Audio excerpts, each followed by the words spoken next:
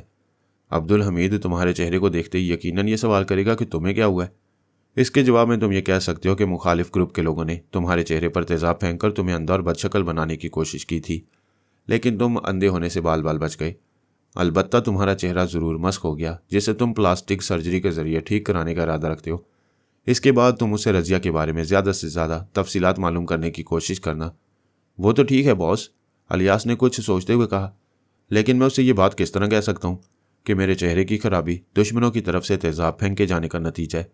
اس سے کسی نہ کسی ذریعے سے تو یہ اطلاع مل ہی جائے گی کہ یہ کسی عورت کی حرکت ہے، کیونکہ اب تو بہت سے لوگ واقف ہو چکے ہیں، اور بے شمار لوگوں کو اس بات کا بھی پتہ ہے کہ آقا فریدوں کے ساتھ بھی یہی واقعہ پیش آئے۔ میں تم سے یہ نہیں کہہ رہا ہوں کہ تم اس بات کو عبدالحمید سے مستقل چھپاؤ کہ تمہارے اور فریدوں کے چہرے کو خراب کرنے والی رضیہ ہے، ہارون نے کہا۔ میرے کہنے کا مقصد صرف اتنا ہے کہ تم اسے فوری طور پر یہ بات مت بتاؤ۔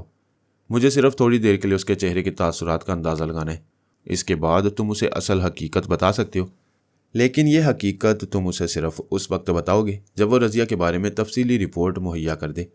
تم اسے یہ کہو گے کہ وہ فوراً ہی بلا کسی تاخیر کے اپنی رپورٹ لکھنے بیٹھ جائے اور چند گھنٹوں کے اندر اندر رپورٹ تیار کر دے۔ اس کے بعد تم اسے رضیہ کے بارے میں سب کچھ بتا سکتے ہو۔ ٹھیک ہے باس، الیاس نے جواب دیا، میں ایسا ہی کروں گا۔ اب آپ یہ بتائیے کہ آپ نے حمادی کے بارے میں کیا سوچا ہے، اور آپ کی وہ تجویز کیا ہے جس کا اظہار آپ پہلے کر چکے ہیں؟ اس تجویز میں ہمیں شہاب الدین کی مدد کی ضرورت ہے، ہارون نے کہا، اور شہاب الدین کو بھی بڑی چالاکی اور ہوشیاری کے ساتھ اس تجویز کو عملی جامہ پہنانا ہوگا۔ اس کی ذرا سی غلطی سے کام بگڑ سکتا ہے اور اس کی اپنی جان بھی جا سکتی ہے۔ خیر، مجھے اس کی جان کی تو کوئی پرواہ نہیں، لیکن اصل بات یہ ہے کہ تجویز پر ٹھیک سے عمل درآمد ہو اور حمادی جہنم رسید ہو جائے۔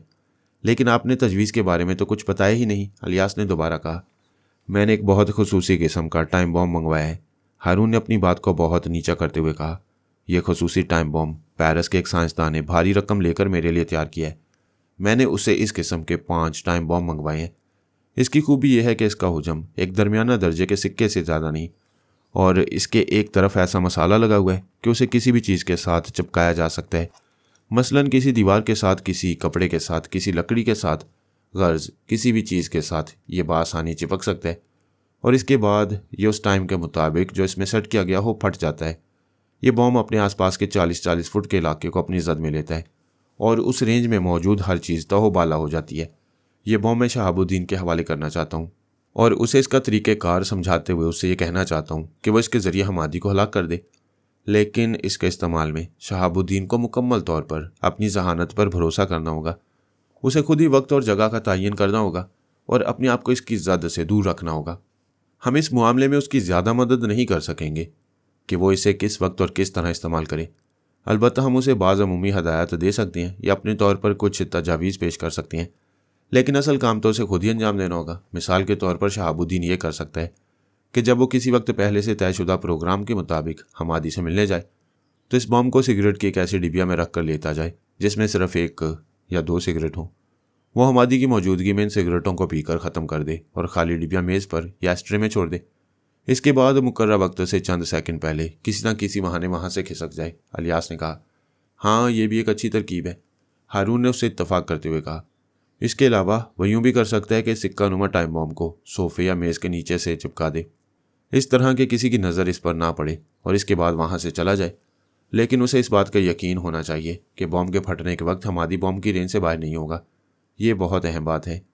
اس کے لیے ساری منصوبہ بندی شہاب الدین کو خود ہی کرنی ہوگی، اور اگر وہ ایک بار کوشش میں ناکام ہو گیا تو؟ الیاس نے پوچھا۔ تو اس کے بعد 2 ہی صورتیں ہیں، ہارون نے اطمینان سے جواب دیا۔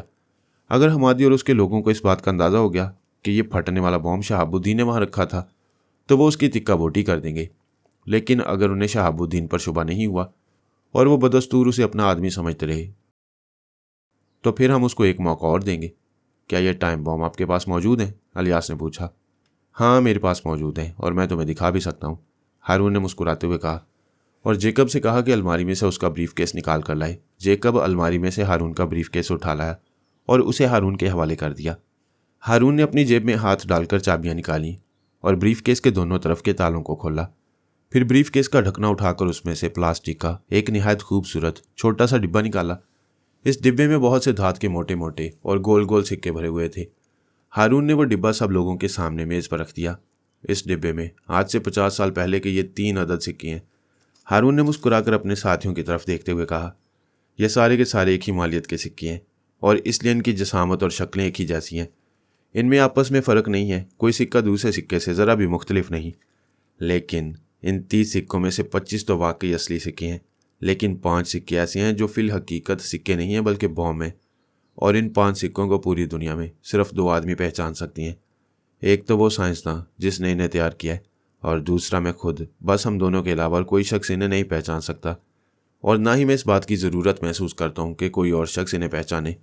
مجھے امید ہے کہ تم لوگ میری اس بات کا برا نہیں مانو گے۔ ہرگز نہیں، الیاس نے فوراً جواب دیا۔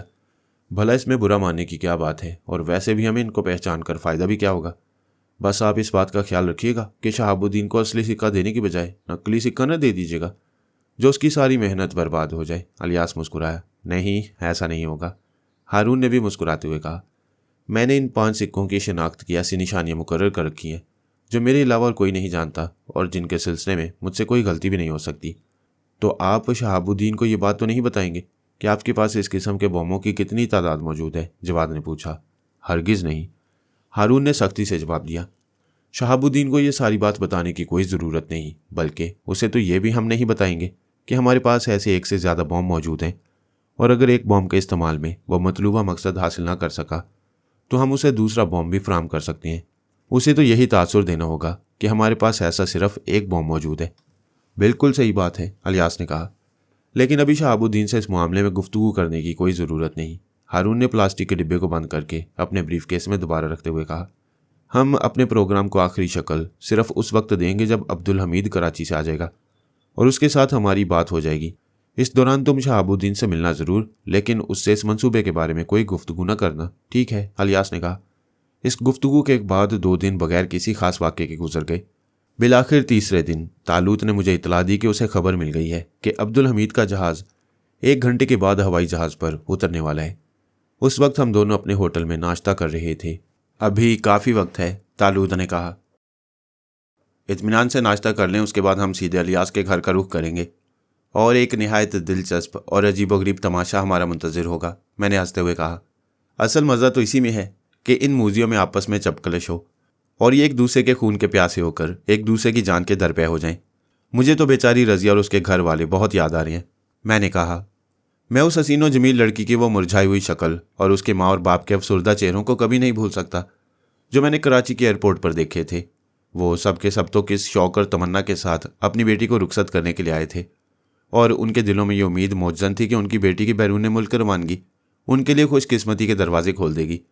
لیکن افسوس کہ انہیں بے نیل و مرام واپس جانا پڑا، اور ان کی بیٹی اگر واقعی عبدالحمید کے ساتھ جہاز میں بیٹھ کر بیرون ملک روانہ ہو جاتی تو کیا ہوتا؟ طالوت نے مسکراتے ہوئے پوچھا۔ تو پھر تو وہ بیچارے سچ مچ زندہ درگور ہو جاتے، میں نے جواب دیا۔